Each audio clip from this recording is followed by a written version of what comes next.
Warahmatullahi wabarakatuh, and welcome to Mikna's Summer Virtual Halaqah. Jazakallah khair for joining on time. Before we start, we have a couple of announcements while we wait for the others to join. Mikna offers a variety of programs throughout the year. Prime Times are monthly online webinars organized by Mikna.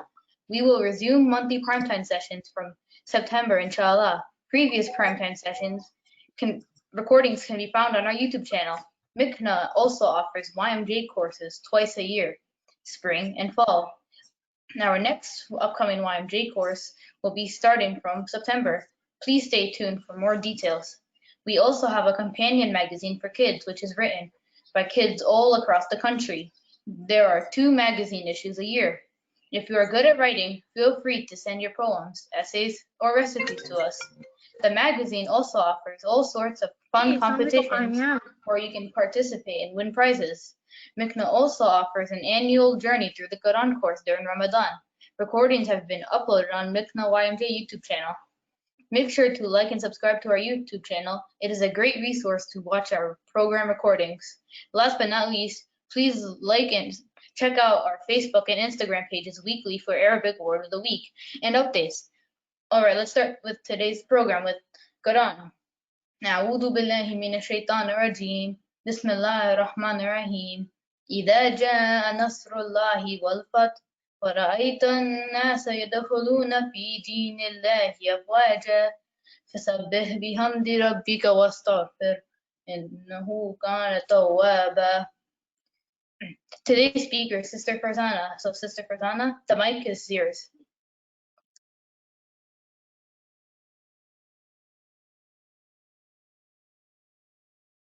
Technical difficulty. Thank you for waiting. Once again, I know people did not hear me, so I'm going to start one more time. Welcome and thank you for being patient. I hope you guys had a wonderful Eid. I know everyone's getting ready for school, so there's back to school shopping and a lot of other things happening. Alhamdulillah. So today we will continue our series, and we are doing we are talking about Ja'far bin Abi Talib. Alhamdulillah. And one of the most amazing things about him was that he resembled the Prophet ﷺ in looks and conduct. So this was something obviously very coveted thing, something that everyone wanted. Everyone wanted to look like, of course, the Prophet, our Rasul Sallallahu Alaihi Wasallam. And Ja'far bin Abi Talib, was a very distinguished and he was a true Muslim. So he was of amazing character, as of course we know the rest of our Sahabas were as well. He was the first cousin of the Prophet ﷺ, so very amazing distinction to be Ahl al-Bayt, or be he was connected. I don't know if we would call him Ahl al-Bayt in the sense that he not everybody became Muslim, but Ja'far was actually. So let's talk about how all of that happened with him. He actually was taken in by the other uncle of the Prophet ﷺ, and we'll talk about that in a second. But he was the 32nd person to accept Islam. He migrated twice. Ethiopia, which is Abyssinia, that was the first time, and then to Medina. And we will talk about that because it's an amazing story about how he migrated to Ethiopia. It's actually very unique, and we will talk about that in just a minute. They were 4 brothers, 10 years apart: Talib, Aqil, Ja'far, and Ali radiallahu anhu. Of course, we know the famous Ali, who was the husband of Fatima radiallahu anha, the daughter of the Prophet ﷺ. So just a quick reminder of that. When the Prophet ﷺ, actually before the prophethood, there was a drought and famine in Mecca. So they were suffering horribly. There was no food to eat, and they were having a really hard time supporting their families. And Abu Talib, the uncle of the Prophet ﷺ, he could not afford to take care of his family. So Abu Talib's brother, Abbas, who was the other uncle of the Prophet ﷺ, he took charge of Ja'far, and the Prophet ﷺ actually took charge of Ali, who was the younger one. And we know that, from later on, how Ja'far radiallahu anhu gets connected to the Prophet ﷺ, and we'll talk about that in a minute. So Ja'far radiallahu married Asma bint Umays, Now, I don't know, this is a quick quiz question. How many people remember who Asma bint Umays was and when did we talk about her? And I'm going to let you guys think about that for a second before I remind you. They actually had 3 children together, Muhammad, Abdullah, and Auf. Some historians say that the name Muhammad, Jafar radiallahu anhu's son's name Muhammad, may have been the very first time that someone named their child Muhammad in that area. So wallah alam, I don't know, just something interesting to think about that historians have shared. Okay, so here is a reminder. Asma bint Umays was the sister of Maymuna, right? And she was Maymuna radiallahu anha, the mother of the believer, was one of the characters that we did, personalities we did the week before Eid. And remember, Asma bint Umays was the amazing woman who was first married to Jafar, who we're talking about today. And then later on, she was married to Abu Bakr, and then later on to Ali. So subhanallah, you know, amazing distinction. And just a quick reminder for you guys from last class, okay? Now, some of the amazing characteristics of Jafar radiallahu anhu was that he was very noble of heart. He was amazing, he was kind, and you know, he actually had a certain name for how amazing he was. He was of sound judgment, he was extremely wise and foresighted, he had fluent speech, which we will talk about in just a second. He had a very alert mind, so he was able to come, you know, up with answers very quickly, and he was very farsighted, meaning he realized a little bit ahead of time what he needed to do, and he was thinking on his feet. He had 2 titles the Prophet ﷺ gave him. Zuljanayhin. Zuljanayhin means 2 wings, and At-Tayr means bird. And I will let you guys see if maybe anyone knows why he had those names, because I will share that with you towards the end. And he was also known as Abu al-Masakin, who is basically what it means is the father of the poor. And the reason he was named that was because he literally, on his way anywhere, going home, whatever he would be doing, if he, you know, somebody was hungry and they needed to be fed, he took care of it. And he was very charitable and kind of heart. So the amazing story of migration that I mentioned earlier, when Jafar radiallahu anhu was during that time, he went with the second migration. It was getting very bad in Makkah, and the Prophet ﷺ told him to take about 80 people, 80 something people, 80 plus people actually, to Abyssinia, basically to migrate to safety, because the torture and the problems with the Muslims and the Arabs and the people who didn't like the Muslims at that time there was getting really bad. So when he migrated, they got there, alhamdulillah, fine. And then the Quraysh started getting really worried, and they were like, why are the Muslims going? This is their second, you know, migration, and they're able to stay there. They might start making a presence there, and we don't want that. We don't want them to be comfortable and grow and spread out, you know, through the area. So they sent a delegation to meet the king Najashi, or Negus, he was called, and they went to him to try to persuade him to kick out the Muslims. So when they went to him, they took him a lot of gifts and they bowed down to him, and they said, basically a summary of, you know, what I have here on the screen. They said, you know, these are foolish people. They have turned against their people and their religion. They're taking asylum here, but they have not taken in your religion. So they're actually not following your religion. So they were trying to rile them up, right? And they were saying that they have invented this religion that they're following. We are of high rank, related to the father, their father and uncle and tribes, and we're here to tell you to kick them out. So Najashi was, subhanAllah, very smart and kind-hearted.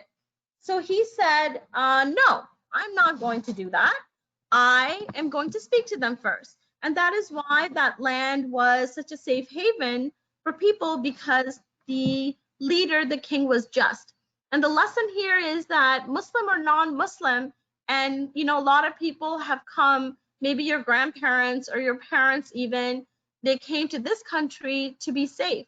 Because remember, one of the du'as Ibrahim alayhi salam made was for the safety of his people. When he built the Kaaba, he made dua, right? And one of the things he asked for was the safety of his people, of his ummah.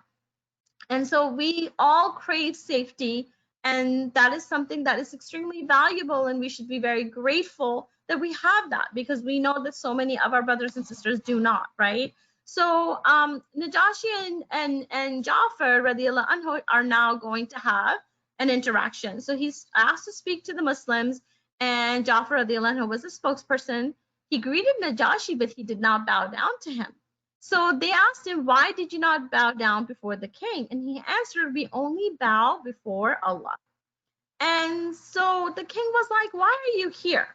And Jafar radiallahu anhu, this is the really beautiful and amazing part that I want you guys to know, just the questions that he asked. He's so smart and thinks on his feet. He's like, you know, before I answer any questions, I have a few questions. And can you please ask the delegation, these people who are trying to get us kicked out, can you please ask them these three questions for me? And Najashi is like, okay. So believe it or not, Amr ibn As, who actually later became a Sahabi, became a Muslim, and Rabia, Abdullah bin Rabia, both of them were the main people, and they both became Muslim later. But at this time, they're not, so they're against the Muslims. And so the Jafar radiallahu anhu's first question was, ask this man if we are slaves who are to be returned to our masters.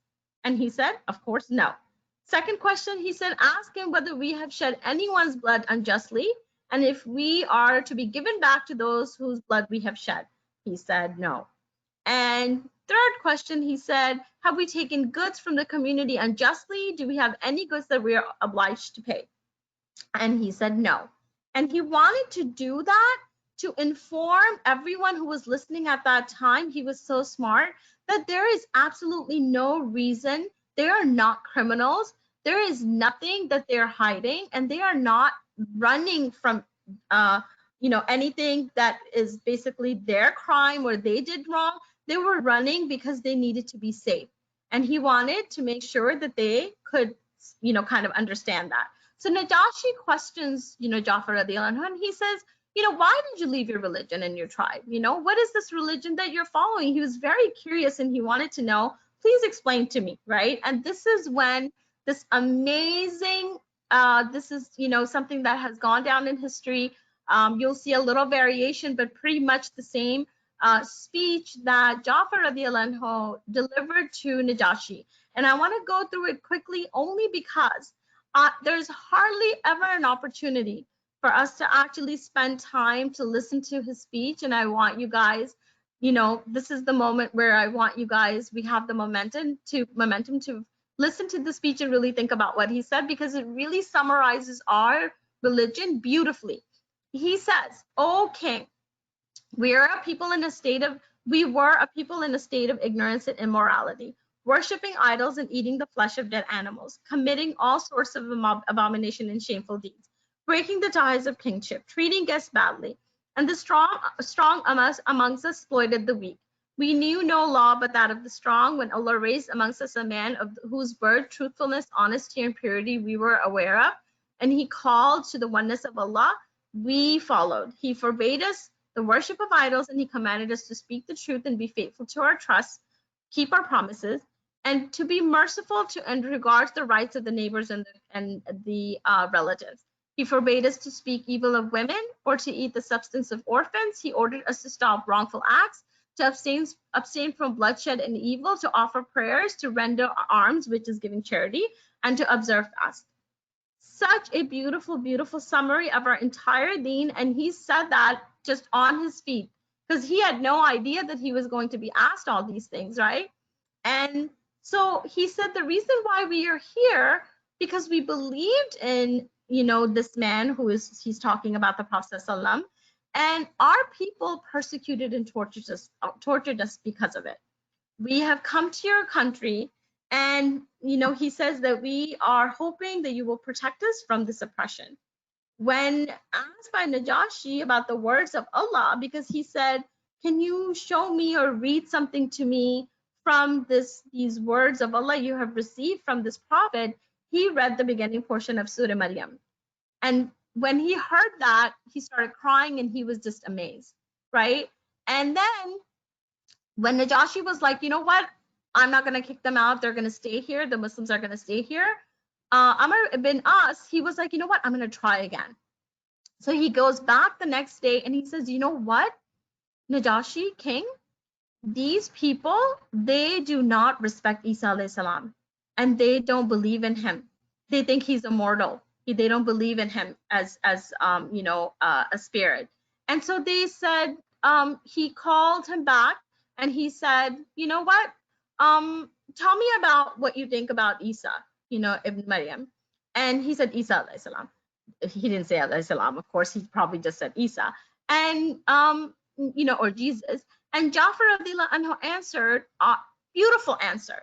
And this is the perfect form of dawah, because this is one of the lessons we learned from Ja'far radiallahu anhu's life, was that, words are so powerful. Words can be more powerful than the sword. Words are something that, they go deep in the minds of people and help them to change themselves within and really understand. So he said, our Prophet ﷺ says that Jesus is the servant of God and his prophet, his spirit and his word, which he cast into Mary, the virgin. When Najashi heard that, he said, that is what we believe. This sounds like what we believe. And this is, we are very close, to each other in this belief. And he felt like he had a connection and he said, you can take your gifts back and I will not make these people go. And so Ja'far radiallahu anhu and his wife Asma and the other people stayed there for many years. They were sad, but they were not able to go back until the Prophet ﷺ went to Medina. So then they migrated to Medina when the Prophet ﷺ sent a message to Najashi, a message of dawah, and he also said, please go ahead and send them back. Ja'far radiallahu anhu, when he came back, the Prophet ﷺ was coming back from a battle called Khaybar, and he hugged him and he said, Sallallahu that I don't know which makes me feel happier, the conquest of Khaybar or Ja'far's arrival. So he was very happy to see his cousin. And the next, thing we see is the Battle of Mu'tah is about to happen. And this is the battle with the Romans. And the Prophet ﷺ is getting ready for battle because he is like, we need to teach them a lesson because they were doing things they were not supposed to.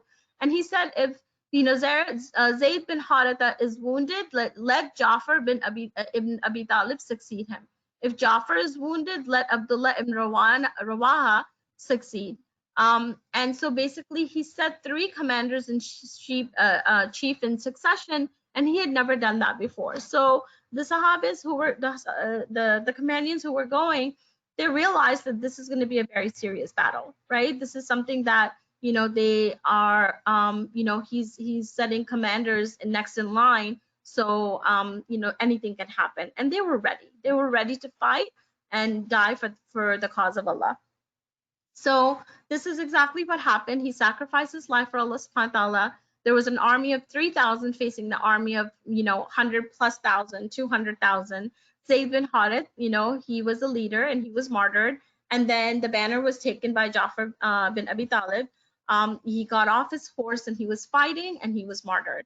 And one of the things that was noted about him was that during the battle his arms were cut off. And I know this is kind of graphic, but the reason I'm telling you guys this is because he got the name bird, that Dair, and that he would have wings because Allah subhanahu wa ta'ala replaced his arms with wings. And this is there's a mutawatir hadith that talks about how he was named that, and he would be because we know when someone is a shaheed, who they die in battle, they are not dead, they are alive.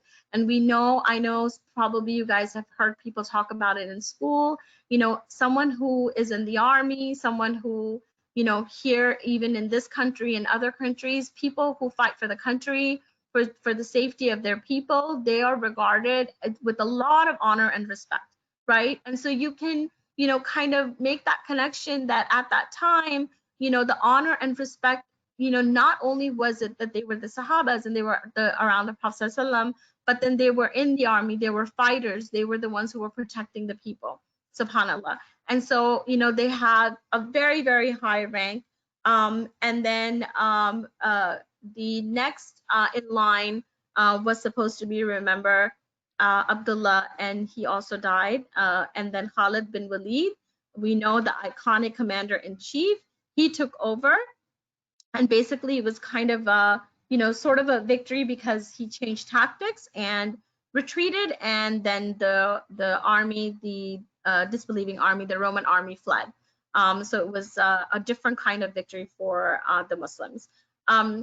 So now our next personality today, and I'm moving along because I know that we lost a little bit of time in the beginning, and I want to make sure that we are caught up, inshallah.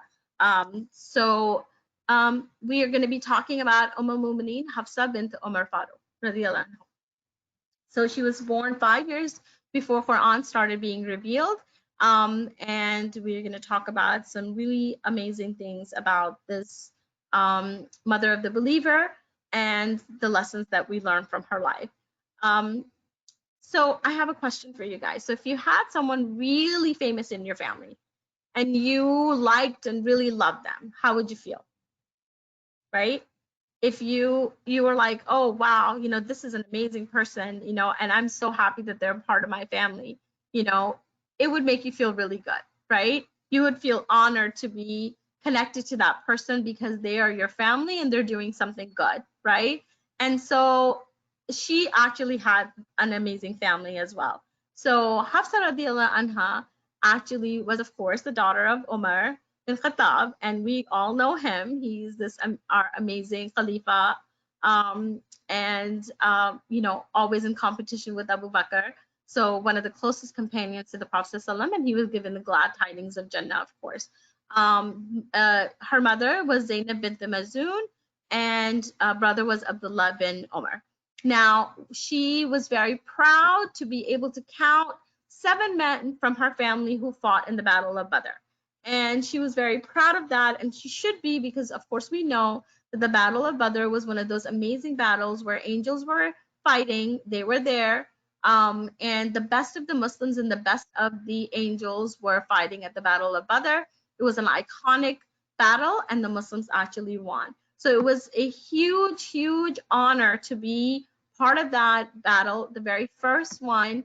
And we all know that that Allah subhanahu wa ta'ala said the people who fought at Badr and Uhud were forgiven, and they would not be in hellfire, inshallah.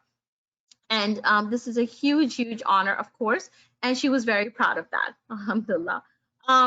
So why are we talking about family again? And remember, we talked about that last time, that it is really, amazing to have family members you can be proud of.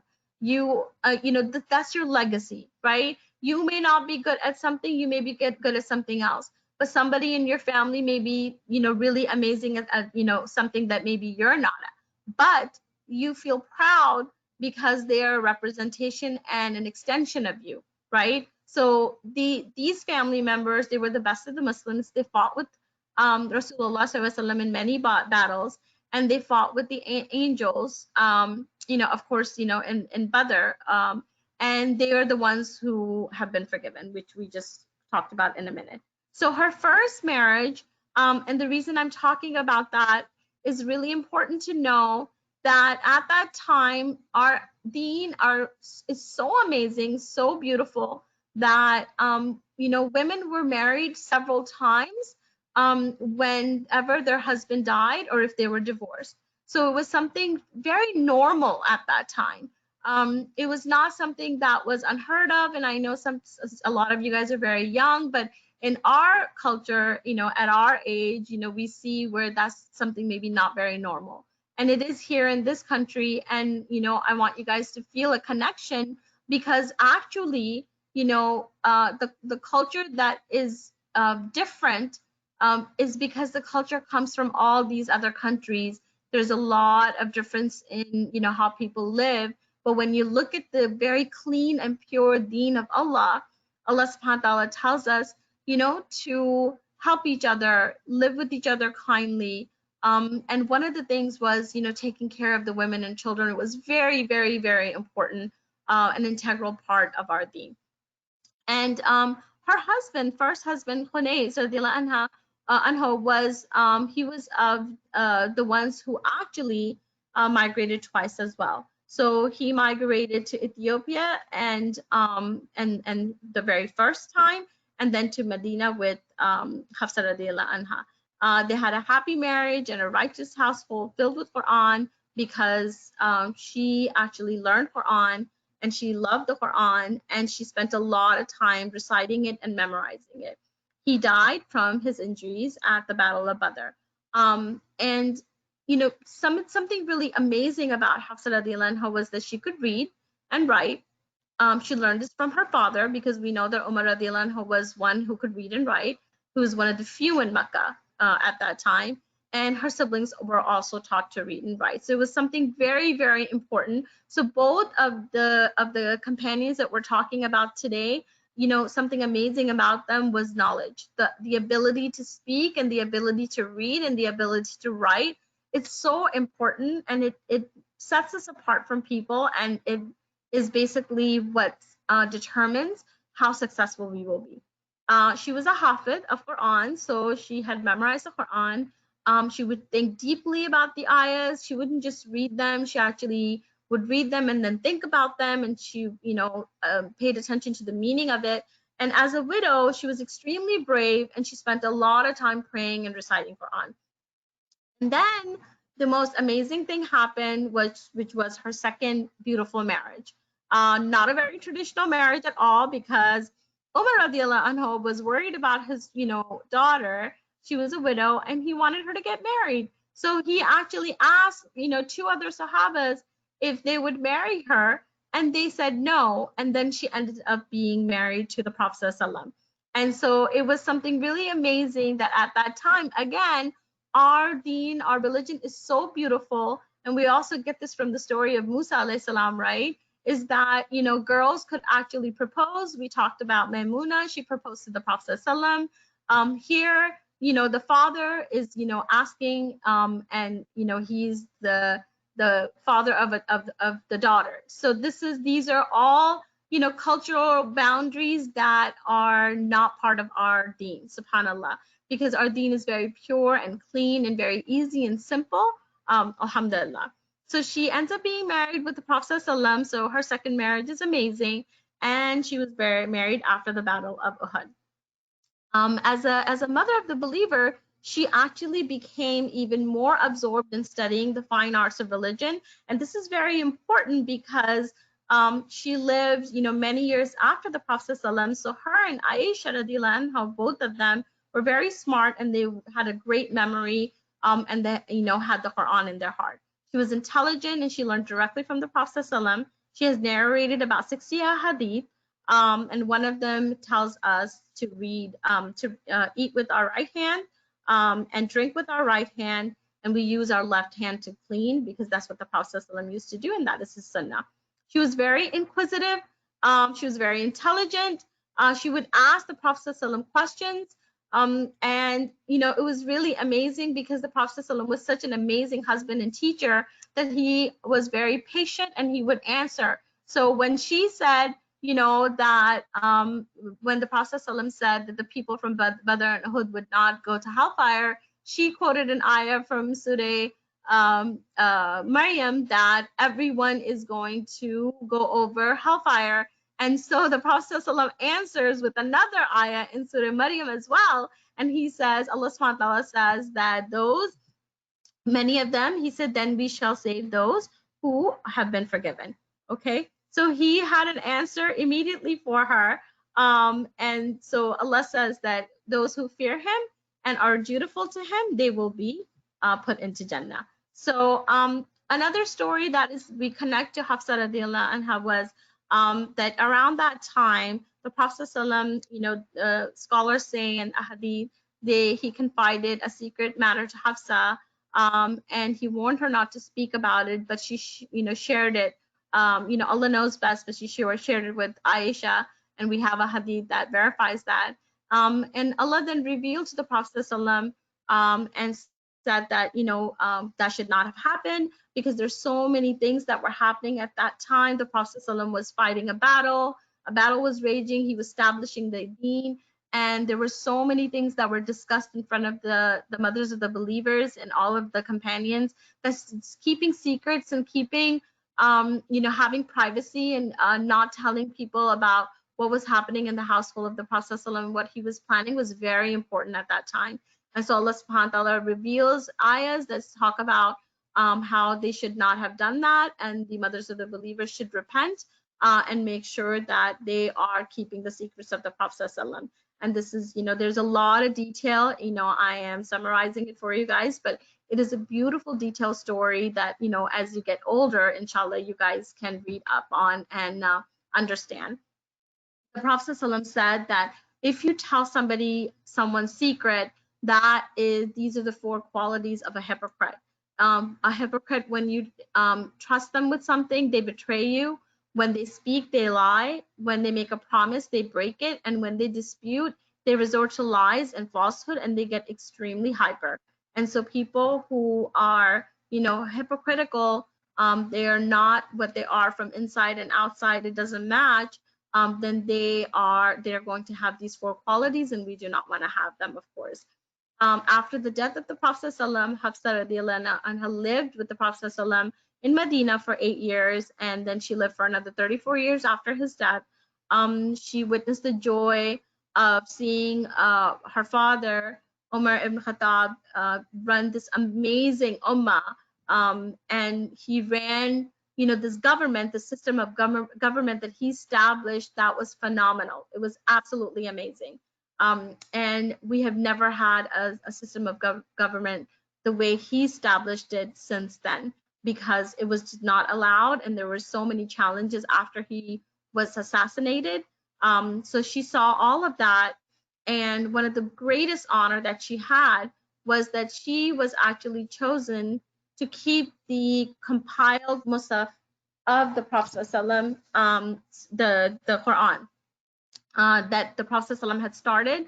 He had trusted people, the Sahabas. They wrote the verses of Allah on leather, parchment, skin, whatever they could find at that time. And so the Quran was preserved in the hearts of the Sahaba, but they wanted to compile it together. And during the reign of Abu Bakr, many of those who memorized the Quran were killed. So Abu Bakr asked Zayn ibn Thabit, who was the chief of memorizers, to compile the Quran in one book.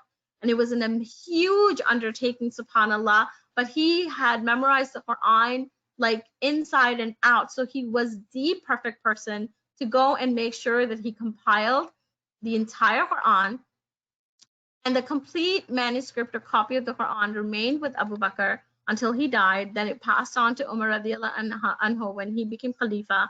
And then it remained with Hafsa radiallahu anha. And it's a great honor to have that. She had the only compiled manuscript of the Quran. And when Uthman radiallahu anhu was Amirul Mu'mineen, he asked for her copy so he could make more copies, because remember, we talked about it in the last class, and as a lot of people started becoming Muslim, there were a lot of different languages, and these Sahabas were worried about the Quran getting lost or getting misinterpreted in different languages. So they had it compiled and made copies to make sure that everybody had the same thing. And all of the memorizers, the hafad of the Quran, made sure that the Quran stayed exactly intact, wherever it went. So it's an amazing thing to reflect that such a huge responsibility was given, contrary to what people believe, that women were not regarded as anything and they were not given the respect, which is not true, because she was the one who actually was entrusted with the Quran. So Hafsa radiallahu anha died in the year 41st after Hijrah at the age of 59. Before her death, she made a will that her property be donated to charity. She was fasting when she was, at the time when she died. Her funeral prayer was led by the governor of Al-Madinah and amazing companions. May Allah be pleased with our mother, Hafsa radiallahu bint Umar. And the reason I'm bringing that up is because it's so important to know that, subhanAllah, we want to live a life where when we go from this earth, people are going to be with us. They will be there to say farewell to us. The two names of Allah that I want to go over really quickly is Al-Ghani, the self-sufficient, the wealthy, the independent, the one who does not need anything, and Al-Hamid, Al-Hamid, the praiseworthy, the laudable, or the object of all praise, and he is the one who is the only one who's worthy of all thankful gratitude, thankful praise, and good words. Now we are going to go straight into our game of Kahoot. So I am going to put that up, and I would like for everyone to please start dialing in, inshallah.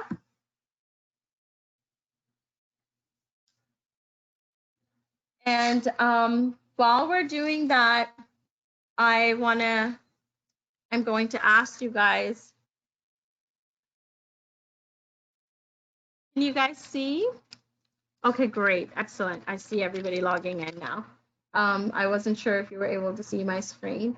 So alhamdulillah, we have talked about two great people of Islam. I want you guys to be thinking about, you know, what was it that you liked the most about both of our personalities that we discussed today. And you know, what is something that was so amazing to you? Maybe there's something that you really just had no idea. And you are amazed that people at that time actually did it. So think about those things.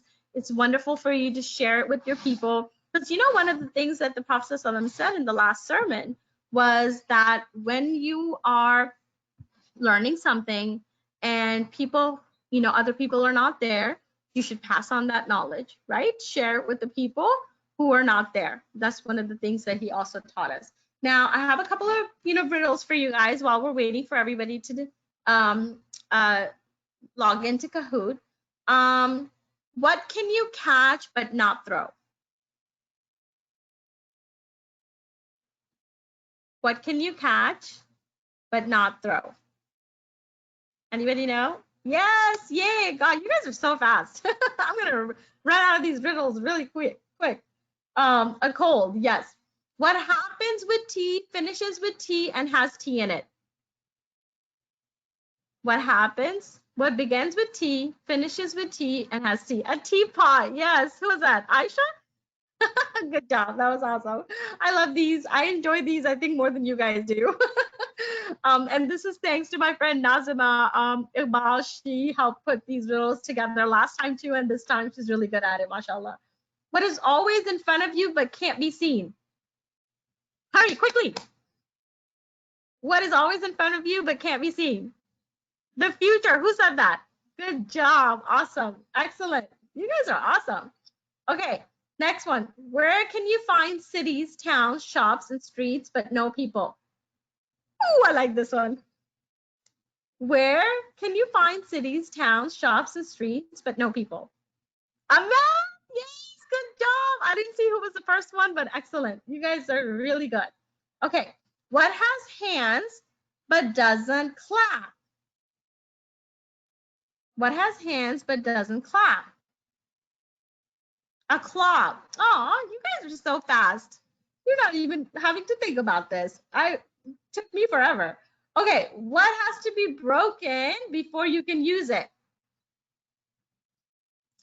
Hifza, good job. Okay, I know you guys are answering so fast, so I know you're not looking it up because there's no way you would have time for that. So you guys just know this, and this is cool. Excuse me. Okay. What is full of holes but still holds water? A sponge. Somebody said that. Awesome. Okay. What is easy to get into but hard to get out of?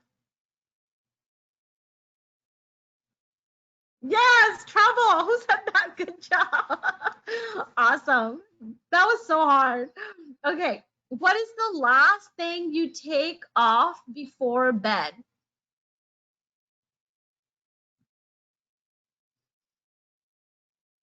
What is the last thing? Somebody's clothes you take off before bed. I see I have come upon one that is not so easy, huh? Okay, you guys give up?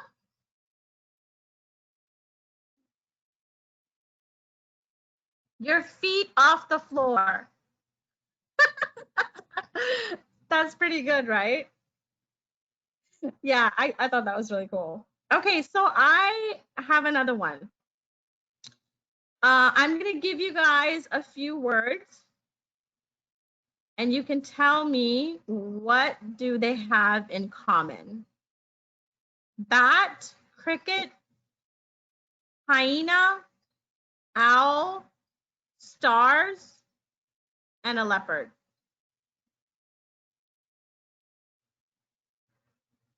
Nope. Stars are not animals.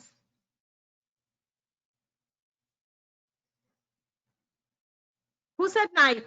Yes, good job. Excellent. Everything that comes out at night. MashaAllah. You guys are so smart. Amazing. Okay. Looks like we are good to go. I think we can get started now because we are it looks like everyone has logged in and the numbers are kind of consistent. So I'm gonna go ahead and give it like 30 more seconds, inshallah, and then we'll get started. I want you guys to have a wonderful, wonderful school year.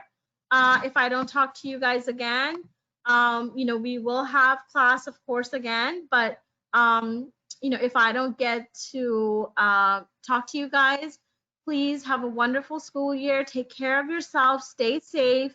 I'm sorry, is somebody, no, this is not the last class. This is not the last class. We have more classes coming up, inshallah, and they're going to be amazing. Okay? All right, ready? Everybody ready? Okay.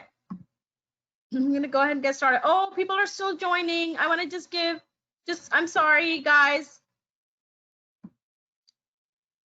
Can you guys just like one more minute? Because I see more people are trying to log in. Okay, I want to give them a chance before we start. Thank you for your patience. That's true. You're right about that. Okay, all right, here we go. I'm going to get started now. Bismillah. Let's go. Start.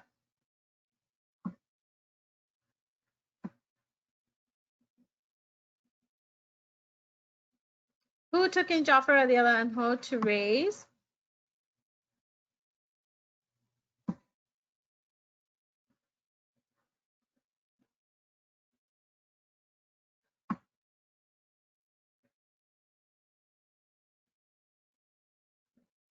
Okay. Everybody's answering fast, mashallah. That's amazing. That means you guys know. All right. Awesome.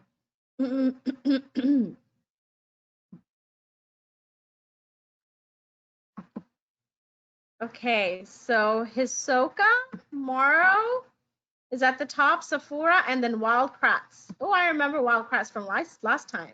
You guys did a good job. Okay, next. Who did?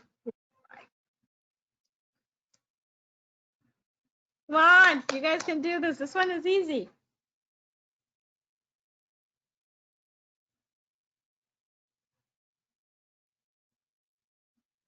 Oh, sorry, Farhat, about that.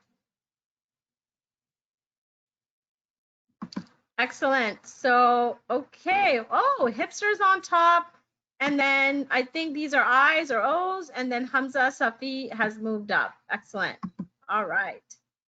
Number 3.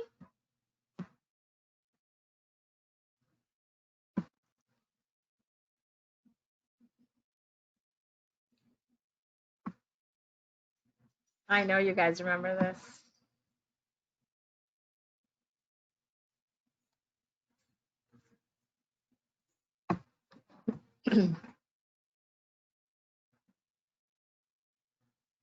All righty. Okay, let's see. Mariam Potter. Okay, is that really your last name? Like as in Harry Potter? That's cool. Hipster Stan Luna. Outdoor Rumble. All right, next question.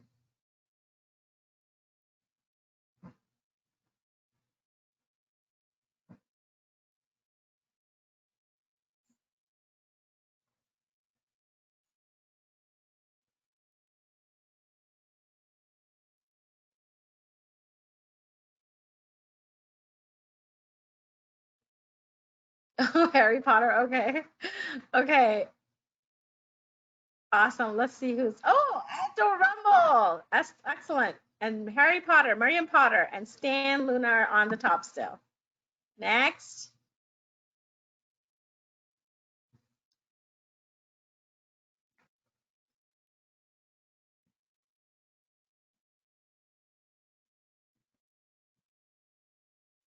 You guys are fast, mashallah. I think that's so awesome. I'm so proud of you guys. That means you guys were really paying attention, mashallah.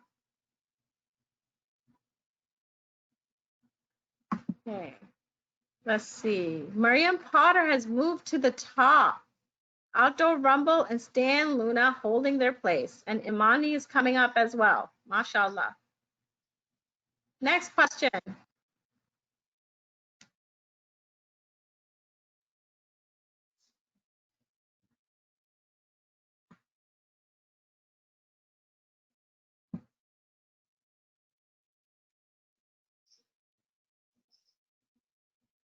Almost there.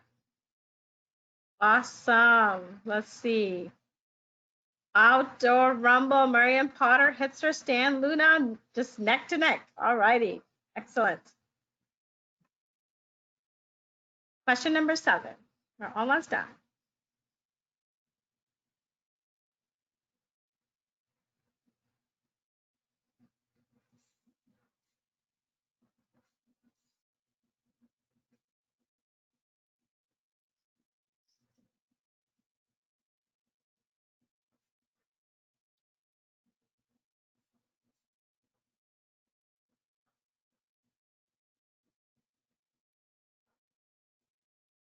Excellent. Marion Potter, Hipster, and Ahmad has moved to the top.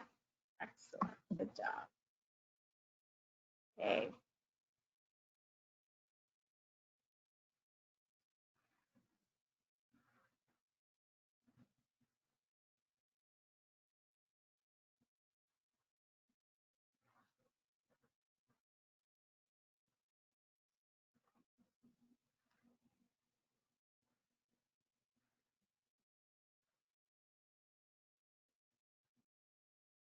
Okay. Marion staying on the top. Oh, Ahmad has come up and Simra. Nice. Mashallah. Okay. Next to last.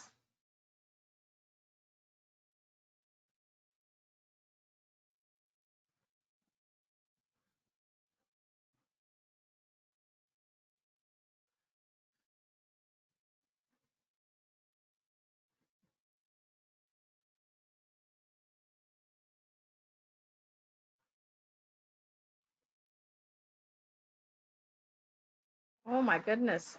Awesome. A lot of you guys got that. Oh, Mariam is at the top still. Ahmed and Simra. Last question. Good job, guys.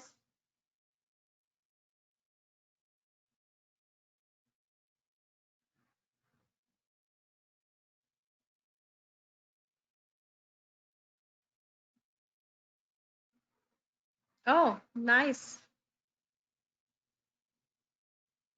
Your cousin is Simra. Good job. Okay, let's see. Drum roll. All right, Simra, your cousin. Good. Ahmad, second place. First place. Yay. Mariam Potter. Awesome. Congratulations, guys. Good job. You guys are amazing. And the runner-up was, oops, I did not catch that. There were 2 runner-ups, and mashallah, you guys did amazing. I'm so proud of you guys. Have a really great rest of the weekend. Please stay for just a minute so we can do a quick dua. So please don't leave yet because this is the manners of a halakha. So please give a minute to our moderator, and she's going to make the one, inshallah. Jazakallah khair, Sister Farzana, for such an amazing session, mashallah. We all learned about Jafar bin Abi Talib and Hafsa. May Allah be pleased with them. Make sure to please join our next session next Friday, inshallah. I'll conclude with surah and dua. أعوذ بالله من الشيطان الرجيم. بسم الله الرحمن الرحيم. والعصر إن الإنسان لفي خسر إلا الذين آمنوا وعملوا الصالحات وتواصوا بالحق وتواصوا بالصبر. سبحان الله وبحمده سبحانك اللهم وبحمدك أشهد أن لا إله إلا أنت أستغفرك وأتوب إليك. Assalamu alaikum wa rahmatullahi wa barakatuh. Walaikum assalam wa rahmatullah. And somebody asked about the riddles. I was reading it in the question box, so people were posting their answers there. That's how we answered the riddle. Somebody was asking. Jazakallah khair. Assalamu alaikum, guys. Take care. Have a wonderful weekend and an excellent